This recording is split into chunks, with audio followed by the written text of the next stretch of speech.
Hey friends, this is Rob Ryerson. This is the It's Pronounced Ryerson podcast. Hope you're doing well today.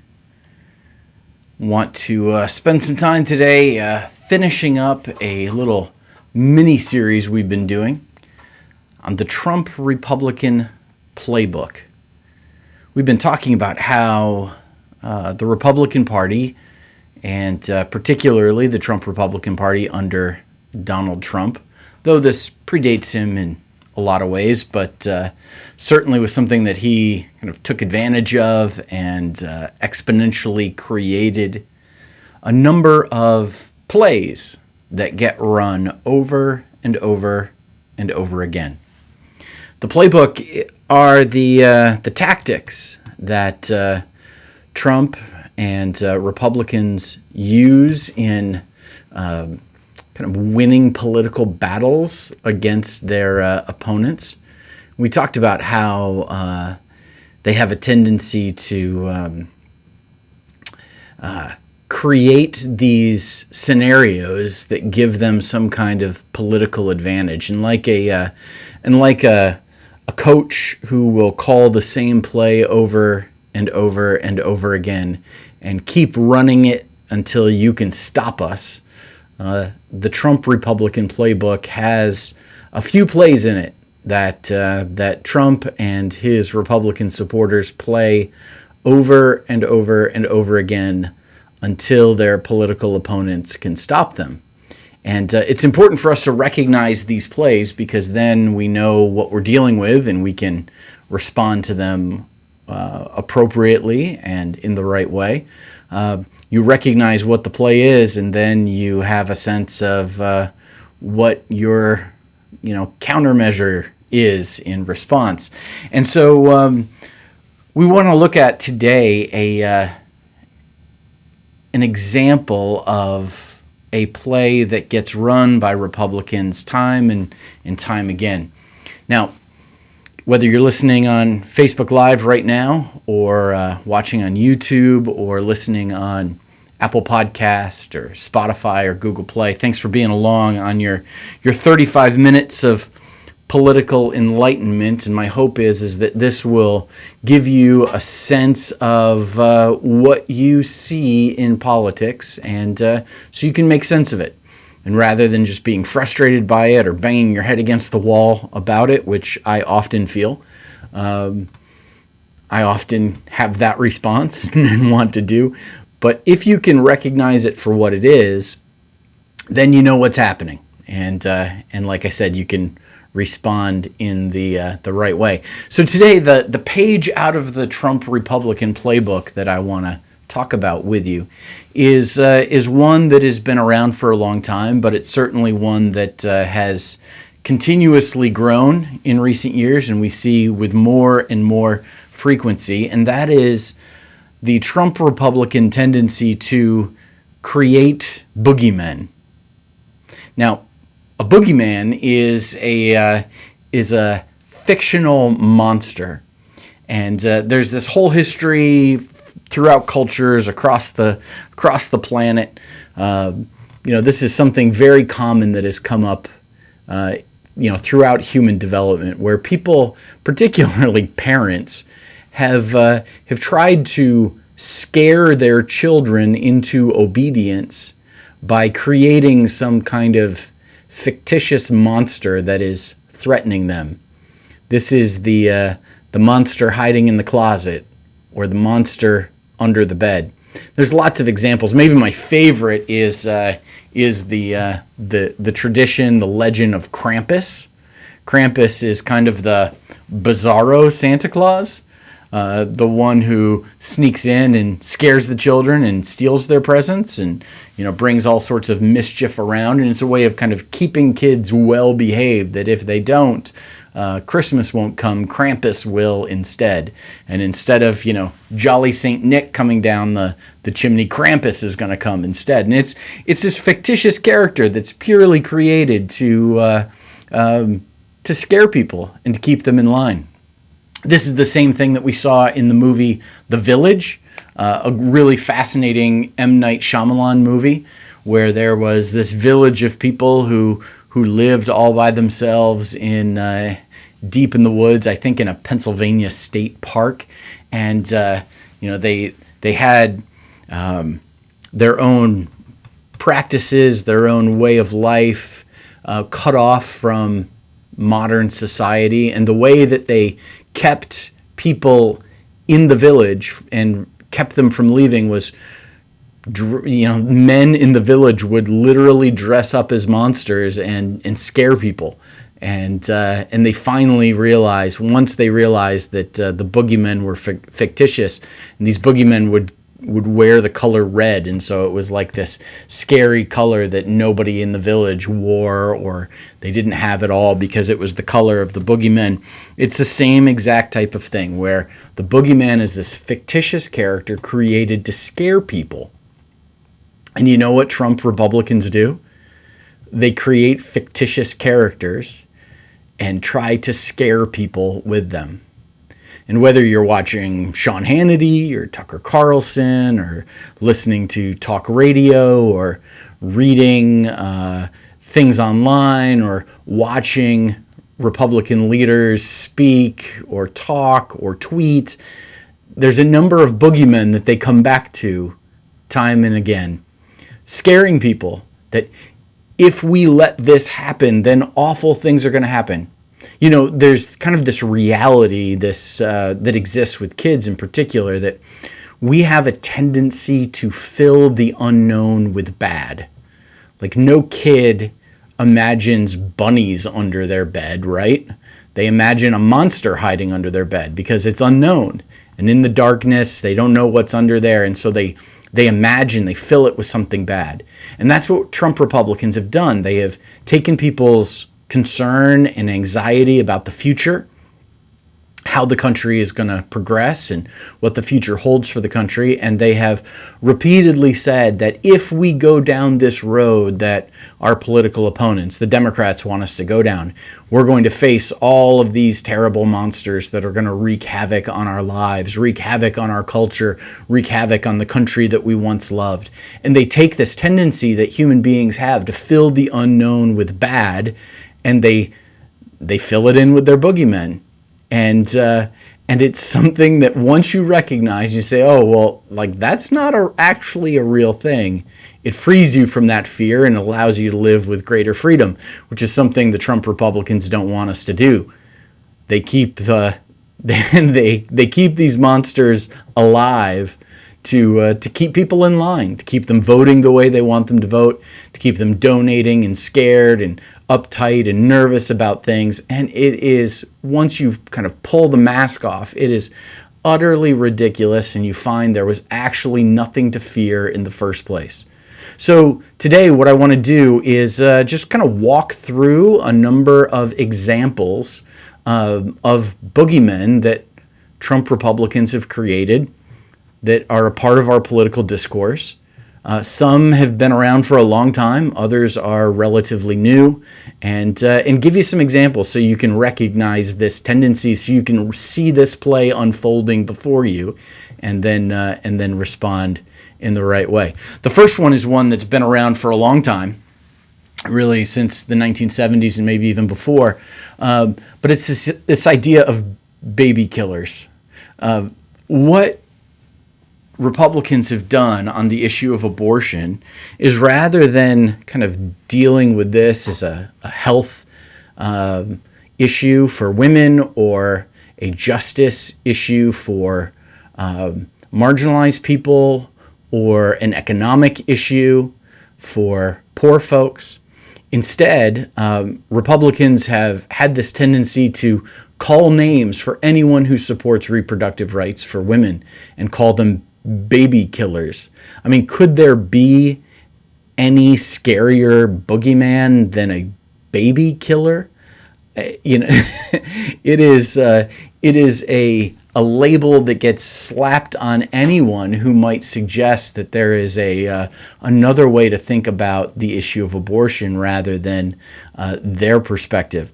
I know for me, it was back in, I think, February of 2019, I wrote a couple of op-eds that appeared in Time.com, Time Magazine's website, about how I was urging pro-life Republican evangelicals to support whoever the Democratic nominee for president was, because Donald Trump was such an existential threat to the country.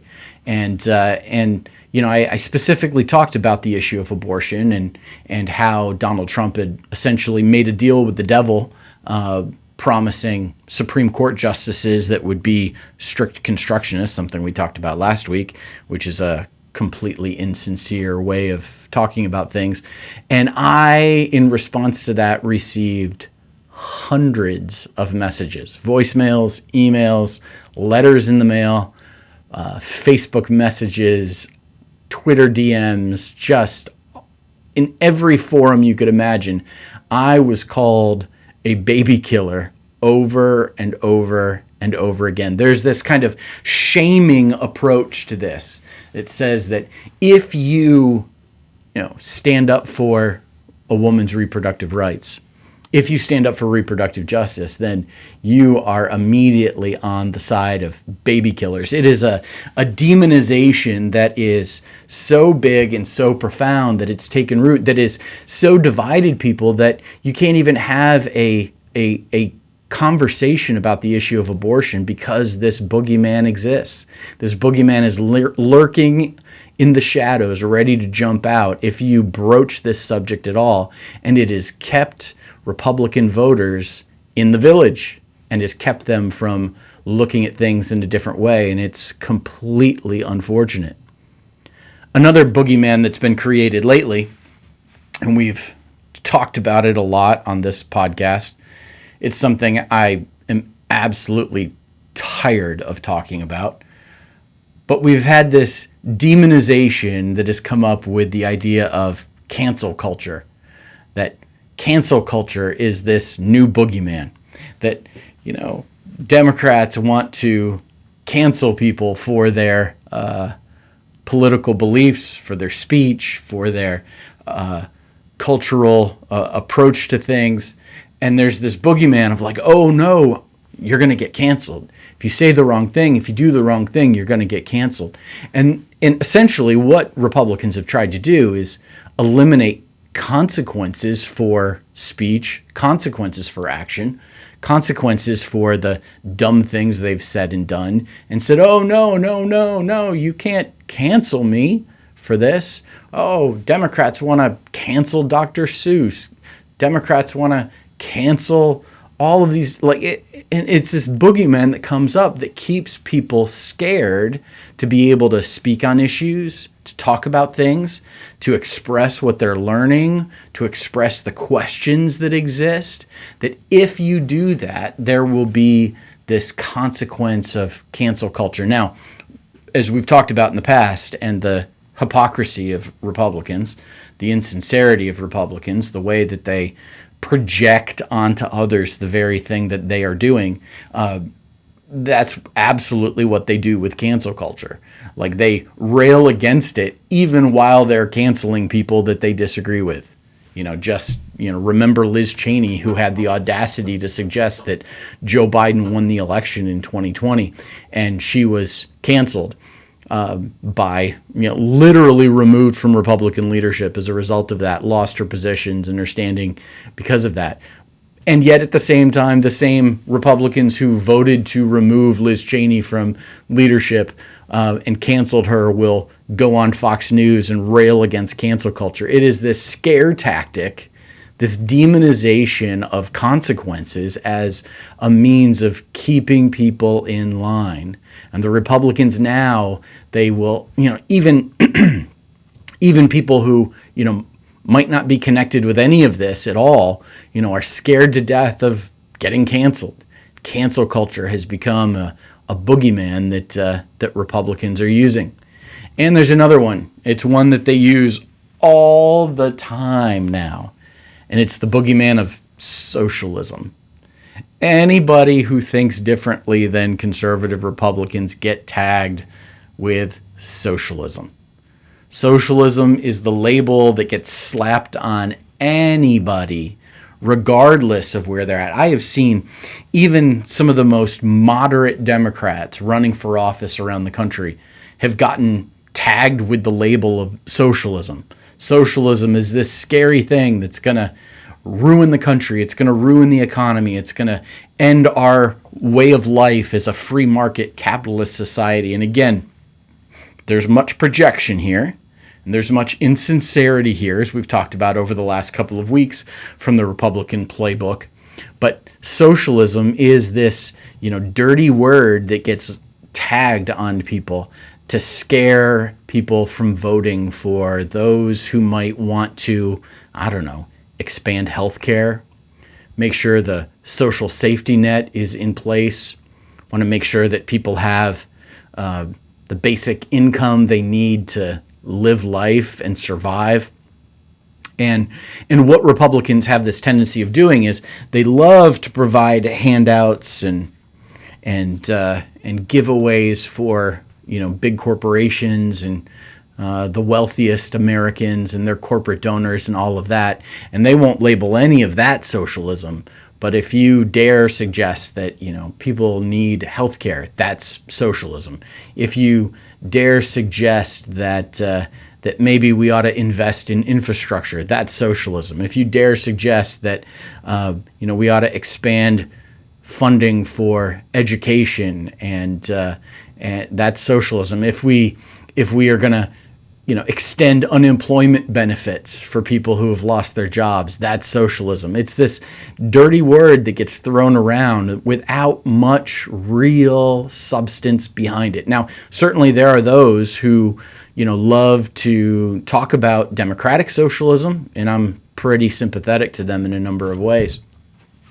But what Republicans love to do is say, well, the USSR, the Soviet Union, was a socialist country, and the Nazis, they were socialists, and they look at these periods of history and they try to scare people and suggest that our country will go down that same route if we dare, make any of these steps towards progress in helping people. All of that gets labeled as socialism.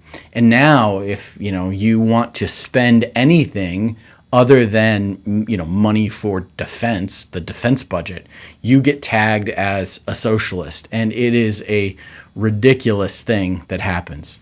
There's another one, and that is the Republicans tagging Democrats and their political opponents as somehow being unpatriotic. There's that famous scene from the Conservative Political Action Committee, CPAC, when Donald Trump literally hugged the flag. And Republicans love to wrap themselves up in that which is patriotic. They rail against Colin Kaepernick and any professional athlete who might kneel during the national anthem as unpatriotic, as un-American, as not supporting the troops. They suggest that anyone who questions U.S. military involvement around the world is somehow unpatriotic. They question people's thoughts about examining the history of America and doing that in a way that brings to light true injustices that have happened throughout our country as unpatriotic. Anyone who dissents in some way is unpatriotic. And we've really seen a rise of this since the 1980s, but even more so since 9/11, that anyone who might offer some kind of critique of what America is doing is unpatriotic. And the last thing, if you're running for office, if you're trying to lead the country, the last thing in the world you'd want to do is be seen as unpatriotic. But that is the very thing that Republicans have accused Democrats of, and it's a boogeyman that is absolutely ridiculous. It's simply not the case. It is patriotic to have dissent. It is patriotic to question and to debate and to wonder about where we've been and where we're going as a country. And just because you do so does not make you unpatriotic, regardless of what the Trump Republicans will say. They may wrap themselves in the flag, but they don't get to own that. They don't get to decide who's patriotic and who's not, who loves the country and who doesn't, who values freedom and who doesn't, who actually supports the U.S. military, and particularly our troops who put their lives on the line for the country and for our values. But this boogeyman of being unpatriotic scares people into silence, scares people into not wanting to take the stands that they might otherwise. Now, lately, we've seen a particular rise in the boogeyman of transgender athletes. This is kind of the latest battle in the culture war. For a while it was transgender bathrooms. There was this, scary thought that, well, if we have gender neutral bathrooms, or if we have bathrooms that are accommodating to people who are not, or gender non-conforming, then that means that, our little girls are going to be in danger by, pedophiles who will dress up like women and go into the women's bathroom and assault them.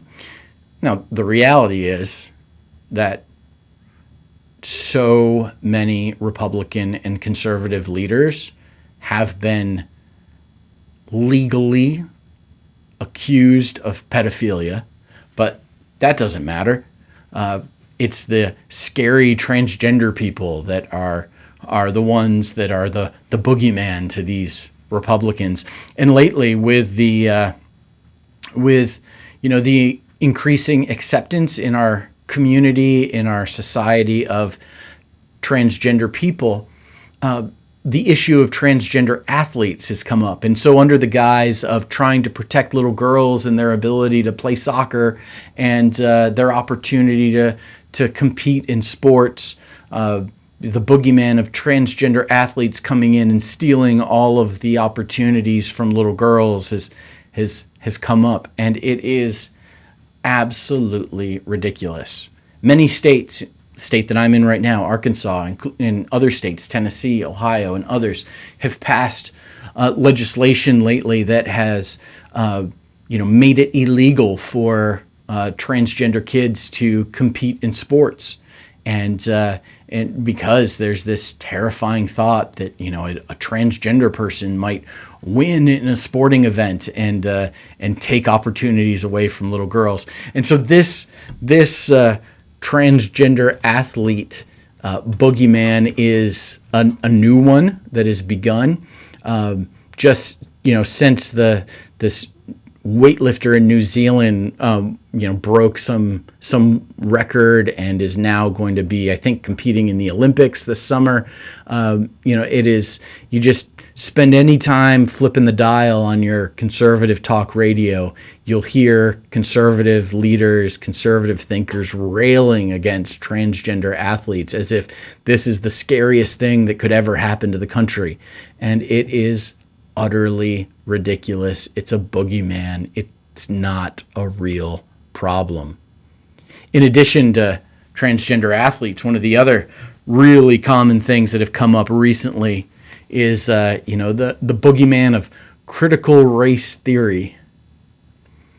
Right now, if you spend any time on Fox News, you're going to hear people complaining about critical race theory, suggesting that critical race theory is going to undermine the very fabric of our society, that it's going to indoctrinate children in this idea that America is an evil country, rather than recognizing, as critical race theory does, that our history as a country is fraught with injustice, and that there are systems, there are clearly policies and patterns that exist in how white people in America have centered themselves and made themselves supreme, and as a result have, in the process, have denigrated and enslaved and held back Black Americans Critical race theory simply opens up a dialogue about that reality and asks us to engage in that reality so that we can understand clearly what has taken place and decide if that's what we want for the future of our country. Republicans don't want that to happen. They can't rail against being anti-racist, which is what critical race theory is built on. Because if you're anti-racist, then if you're anti-anti-racist, then you're racist. And they don't want to, publicly shout that from the rooftops. They want to protect their racism, keep it cloaked, keep it under a hood, keep it very subtle, and they don't want any bringing of that to light, lest it have political consequences for them. So rather than deal with the idea of anti-racism and the racism that exists within their own policies, instead they have created a boogeyman of critical race theory and complaining about it over and over and over again, to the point now that people will cry about how awful critical race theory is when they don't actually have any idea what it is. They haven't studied it. They haven't read any books. They haven't considered it at all, other than, Tucker Carlson told me that critical race theory was going to ruin America. It's a boogeyman that is designed to scare people, to fill an unknown future with evil if we go down that path, fill an unknown future with bad if we go down that path. And it simply is not the case. So I want to encourage you today, as you are interacting with the Republicans in your life, the Trump supporters in your life, as you're interacting on Facebook or in conversations with them, as you're trying to watch the news and digest what's taking place, you want to see and understand what is happening. You've got to understand that Republicans have a few plays that they run. They project, they assume that their political opponents are doing the very thing that they are doing. They are insincere about their conservatism. They will campaign on conservatism because that will get them votes, but they govern in a much different way. They're essentially, for lack of a better word, hypocrites when it comes to conservatism.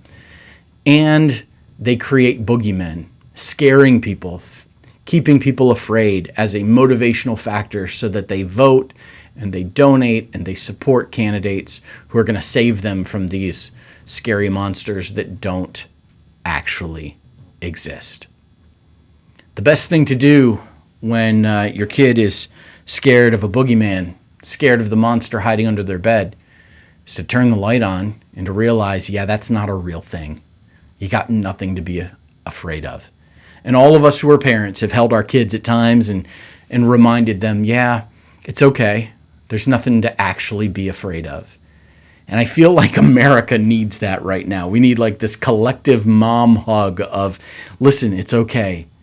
I know you're scared about the monster under your bed, but the monster under your bed isn't real, regardless of what Donald Trump tells you, regardless of what Mitch McConnell tells you, regardless of what Tucker Carlson tells you. The boogeymen are not real. My friends, I would love for you to comment here on Facebook Live in the comments section. Maybe if you've observed some boogeymen that people have tried to scare you with, or what you have done to turn the light on and to release that fear and that anxiety, so that you can live with greater freedom and greater peace and work for a world where there is greater justice. Would love for you to do that. Over the next couple of weeks, we're going to be pivoting a bit again and talking about some other aspects of politics, helping you understand why things are the way they are. We're going to talk about some different systems, some different approaches. We're going to talk about the Enneagram and how it fits with politics. We're going to talk about a thing called spiral dynamics and how it fits with politics, all helping us understand the political landscape that we find us in that can be so often confusing. So it's your 35 minutes or so of political enlightenment. Thanks for being along. Would love for you to give a thumbs up to this video, subscribe on YouTube, give a 5-star review if you're listening on Apple Podcasts or Spotify or Google Play. Give us a thumbs up. We appreciate that. And I will talk with you again next week. And just a reminder, there's nothing to be afraid of. It's okay. It's okay. Let's turn the light on. Realize that there's not really a scary monster there after all. Thanks, everybody. Talk to you next week.